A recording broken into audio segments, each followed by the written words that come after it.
दर्शकों, इस वक्त मैं सेदरा में मौजूद हूं और एक खेत पर मौजूद हूं राजमल जी दांगी जी के। ये परीक्षण जो है क्यों जरूरी है, एक बार और किसान भाइयों को आप थोड़ा सा बता दीजिए। परीक्षण से हमें ज्ञात होता है कि इस भूमि के अंदर कितनी मात्रा में नाइट्रोजन, फास्फोरस, पोटास पड़ा है और कौन सी फसल में कितनी आवश्यकता है। हमारा किसान भाई अभी क्या अंदाज से देता है यूरिया जैसे चार बहुत का। सारी फसलें भी बांझ हो जाती है, जैसे अभी मसूर हो गई थी।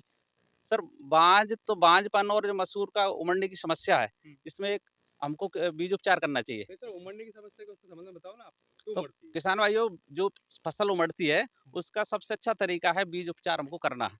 और बीज उपचार करके हमारे किसान भाई क्या सीड्रिल से बोना चाहिए। तो उसका क्या वैसे फूंक के बो देते हैं, तो वो सही वैज्ञानिक तरीका नहीं है। तो बीज उपचार अच्छी दवाई से करना चाहिए। और बीज उपचार करने के बाद है ना, तो उसमें समस्या का 80% समस्या अपनी हल हो सकती है। और परमानेंट बीज जो मसूर है, चना उमड़ने की समस्या है ना, उसमें फसल चक्र बहुत आवश्यकता है। कैसे? उसमें दाल वाली फसल अपन बो रहे हैं, उसमें नाज वाली फसल बो रही है आप 4 से 5 साल तक, तो निश्चित रूप से आपका जो वायरस है ना, उमड़ने की उकटा रोग बोलते हैं, वो स्वतः ही खत्म हो जाएगा। अभी जैसे सोयाबीन हमारे खेतों में डलेगी, तो किस प्रकार का हमें नाज बोना चाहिए, क्या उसमें देखभाल हमें करनी चाहिए, थोड़ा सा इसके बारे में और जानकारी। तो मैं तो किसान भाई से ये कहना चाहता हूँ कि यदि अभी सोयाबीन बोने का टाइम है, पहले तो अपना बीज को स्प्रे ग्रेडर से छान लें और उसका अंकुरण परीक्षण करें।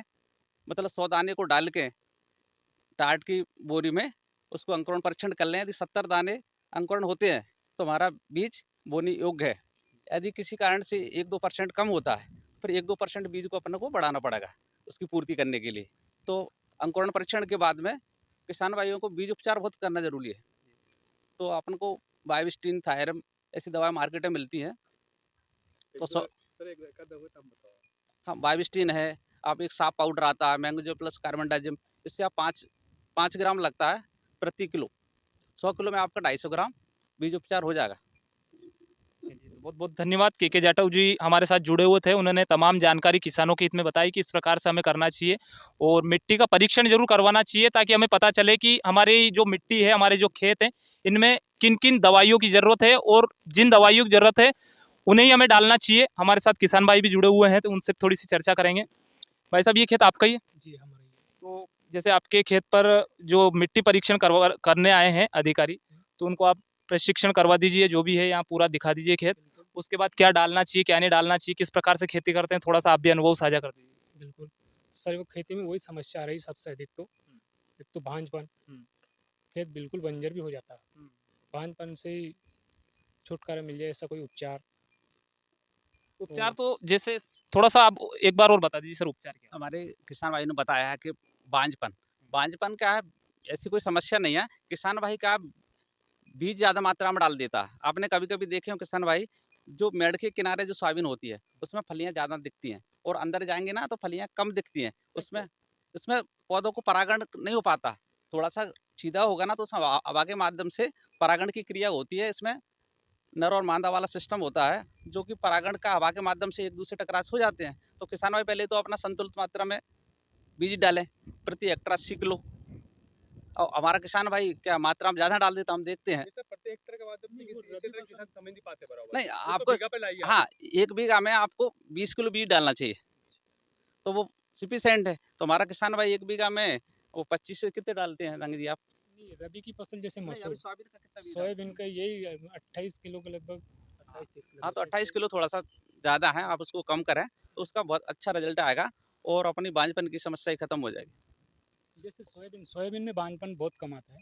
मसूर, धनिया, इसमें ज़्यादा समस्या है। जैसे रबी फसल है, इसमें कम।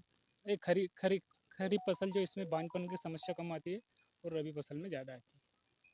हाँ, तो हमारे किसान भाई रबी फसल के सीजन में सीड्रिल से बोनी करते नहीं है। मतलब वो फूँके करते हैं, हाँ, तो वो भी एक पौधा की सघनता बढ़ जाती है, उसमें भी मतलब बीज सीड्रिल के ऊपर डल जाता है। बीज उन्हें ज़्यादा मात्रा में डल जाता है, तो पौधा का घनी आबादी हो जाती है पौधों में, आपस में वो परागण वाला मामला है, तो उसमें हो नहीं पाता वो। तो आप सीड्रिल से बोएं तो पौधा को जगह मिले, हवा मिले, तो इससे बांझपन खत्म हो जाएगा। तो चलिए, मृदा का जो है हम परीक्षण करते हैं, किस प्रकार से थोड़ा सा देखते हैं। आइए। तो अपन 6 इंच गड्ढा खोदेंगे। जी। सबसे बढ़िया। पहले 6 इंच गहरा गड्ढा खोदते हैं इसमें।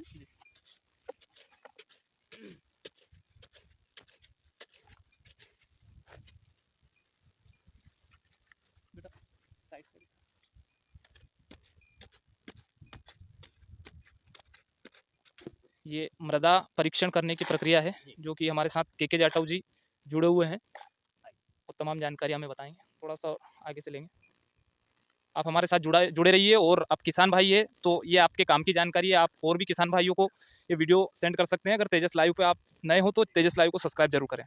आइए, दूसरा गड्ढा जो है 6 इंच का खोदा जाता है। अच्छा, ऐसा क्यों सर, 6 इंच का गड्ढा ही क्यों खोदा जाता है? जो अपनी फसल की जड़ें अधिकतर 6 इंच गहरे पे रहती हैं, इससे नीचे पता पड़ेगा इसमें कितने पोषक तत्व हैं, क्या है, इसलिए ऊपर से नहीं लेते उसको। पौधा की जड़ें यहाँ तक सीमित रहती हैं।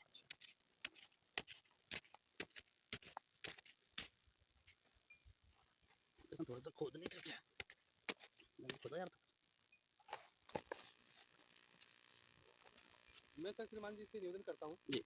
जैसे फसल अभी मानसून तैयारी है, तो जी। किसानों को इस मानसून तैयारी में क्या क्या करना चाहिए, थोड़ा सा किसान भाई को समझाओगे आप? जी समझाएंगे। तो पहले तो अभी क्या है, किसान भाई वो खेत में पिलाऊ का टाइम चल रहा है, पिलाऊ करा सकते हैं। मिट्टी परीक्षण हम लोग कर ही रहे हैं, क्षेत्र में जाते हैं, हमारा पूरा स्टाफ भी है, जगह जगह सैंपल कलेक्ट कर रहे हैं और उसमें बीज उपचार की सलाह भी देते हैं। अपना स्पायरल से बीज छान के बीज की तैयारी की सलाह बताते हैं। तो जाटव साहब, बहुत बहुत धन्यवाद आपका। ये जो मिट्टी परीक्षण का आपने बहुत ही अच्छा तरीका बताया और किसान भाइयों को मेरे को लगता है कि बहुत ही फायदा होगा इससे। और जहाँ जैसे फसल जो होती है खराब हो जाती है, किसी की मिट्टी में जो बोलते हैं लोग कि खराब हो गई है मिट्टी, इसका परीक्षण कराना चाहिए। वास्तव में सही बात है, परीक्षण कराना चाहिए, तभी पता चलेगा कि हमारी जो मिट्टी है उसमें कौन से गुण है और कौन से नहीं है, इससे पता चलता है। तो आप वीडियो पर अंत तक बने रहिए और ताज़ा खबरें देखने के लिए इस प्रकार की जुड़े रहिए तेजस लाइव पे। Thank you so much.